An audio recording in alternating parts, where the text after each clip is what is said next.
তুলনা নেই। সে অনেক বুদ্ধিমান একজন মানুষ। গাইস, এই যে খাটালের বিচি আমার বোনে কাটছে, দেখেন কেমন করে, এমন গরুর টুমের মানে কলা গাছের টুমের মতো করে কাটছে কলা। হ্যালো বন্ধুরা, আসসালামু আলাইকুম। সবাইকে নতুন আরেকটি ব্লগে তোমাদের সকলকে স্বাগতম। তো অনেক দিন পর রিক্সায় এরকম 2-3 জন মিলে যাচ্ছি। তো দাদু আসছে অনেক দিন পর বাড়ি থেকে, আর দাদুকে বাসায় নিয়ে যাচ্ছি। আর সামনে এত পরিমাণ জ্যাম ছিল, রোদের মধ্যে পুরো একদম শেষ হয়ে গেছি। দাদু আসছে বাড়ি থেকে, দাদু ঢেঁড়সের ভর্তা খাবে, এই জন্য ঢেঁড়সের ভর্তা করতেছে। আর এই যে পেঁয়াজ কেটে জানি রসুন সব কিছু বাচ্চা বাচ্চা নিতেছে। আমি আবার জোড়া রান্না করব, জোড়া রান্না করার জন্য এই যে পেঁয়াজ আর রসুন সব কিছু নিছি, এখন আমি থেতলিয়ে নিব। আর এই যে দুইজন শুয়ে রয়েছে বিছানায়।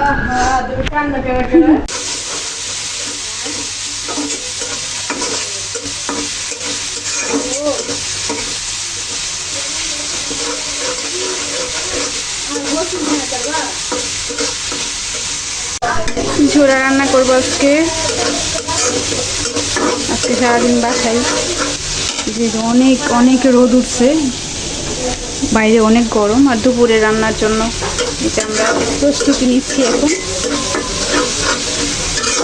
দাদু আসছে, তো ঝোড়া রান্না করবো কাঁঠালের বিচি দিয়ে। আর আমার বোন দেখেন কাঁঠালের বিচিগুলো কিভাবে কাটছে। লালগুলা ফলাইছিস না তুই একবারে, আর এখন বটকা বটকা মজা হইতো না। মজা হইব তোর কইছে। এইরকম বুদ্ধি কি দেখছেন কখনো? দেখেন কি সুন্দর বুদ্ধি। ঢেঁড়স সেদ্ধ বসায় দিচ্ছে ভাতের উপরে, ঢেঁড়সগুলো সবুজ থাকবে আর অনেক বেশি মজাও হবে খেতে, ঢেঁড়সে পানি লাগবে না। তো এই যে আমার বোনের বুদ্ধি শুদ্ধি, তার বুদ্ধির কোনো তুলনা নেই। সে অনেক বুদ্ধিমান একজন মানুষ। এই যে জোড়ায় প্রথমে পেঁয়াজ দিই আমি কলায় টলায় মানে একটু মজায় নিচ্ছি। আর এই যে হলুদ দিয়ে দিতেছি, হলুদের পরিমাণটা একটু বেশি দিতে হয় জোড়ায়, নাহলে আবার মজা লাগে না। তো হলুদ দিলাম, যে টাটকা মরিচের গুঁড়া এখন দিয়ে দিব আমি 2 চামচ, 3 চামচ, 4 চামচ। ঝাল একটু কমাই দিই। তো এই যে এখন মশলাপাতি সব একটু নাড়াইয়া চাড়াইয়া নিব। এই হিদুল আনছস, হিদুল না মায়া তোরা একটু ভাইজা নিয়েছি, আমি যে পানি দিয়ে দিব।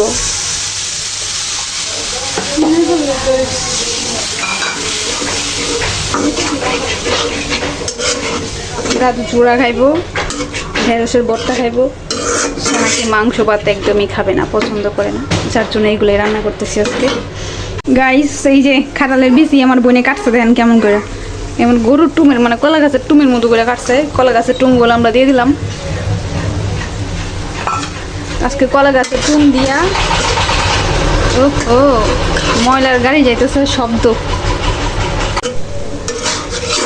দেখছেন, কত সুন্দর ইয়ামি ইয়ামি কালার আসছে। ও মজাই হবে অনেক। যে পুঁটি মাছের শীতল, আমরা আসলে হিদল কই, হিদলই ভালা। আপনারা চাপা শুটকি বা হিদল শীতল যাই বলেন যে। তো হিদল দিয়ে ঝোড়া রান্না করতেছি, পুঁটি মাছের শীতল দিয়ে অনেক বেশি মজা হয়।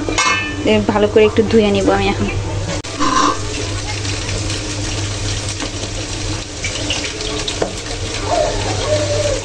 শীতলগুলো ভালো করে ধুয়ে নিচ্ছি, এই যে দিয়ে দিতেছে। এখন যে একটা মজার গন্ধ বের হইব না, একদম ইয়াম্মি ইয়াম্মি গন্ধ বের হবে একটা। এখন সুন্দর করে আর একটু প্রসেসিংয়ের জন্য মানে রান্না করার জন্য আমি একটু দেখে দিব এটাকে। তো ডাইকা দেই, কিছুক্ষণ পরে আবার নামাই আমি দেখাবো। হ্যাঁ, এদিকে পেঁয়াজ রসুন কাটাকাটি করতেছে। গোস্ত রান্না করবে, না করলে তো আর ই করা যায় না। মুরব্বি বসে আছে, মুরব্বিরা। বেটিয়া যেটা মাম্মি, এই যে সে আমার কোলে চলে আসলো। পিচ্চি বাচ্চাটা কোলে এসে পড়ছে, কোলে থাকবে না সে, কোলে এসে পড়ছে। মাম্মামটা, এটা আমাদের মাম্মাম। এটা কে দেখো তো মাম্মা, এটা কে? Mummy mummy. রে বাবা রে, আমার জোড়া হয়ে গেল রে। না, এই জোড়া কি গন্ধ বাড়িছে রে? কি তার গন্ধ বাড়িছে? ময়লার গন্ধ। লেবু পাতা আছে না, ফ্রিজে আছে লেবু পাতা।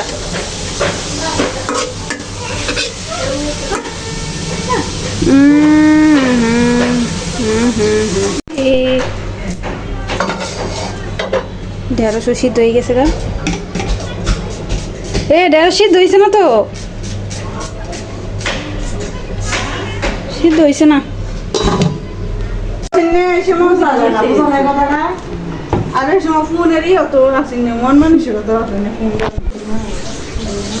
আমি ভাত খাইলে যে এরকম হয়, আমি ভাত খাইলে যে হাতের অবস্থা এরকম হয়। আর সবাই খাওয়া দাওয়া করে উঠে পড়ছে, আর আমি এখন ওই সেই ঢেঁড়স ভর্তাতেই আছি।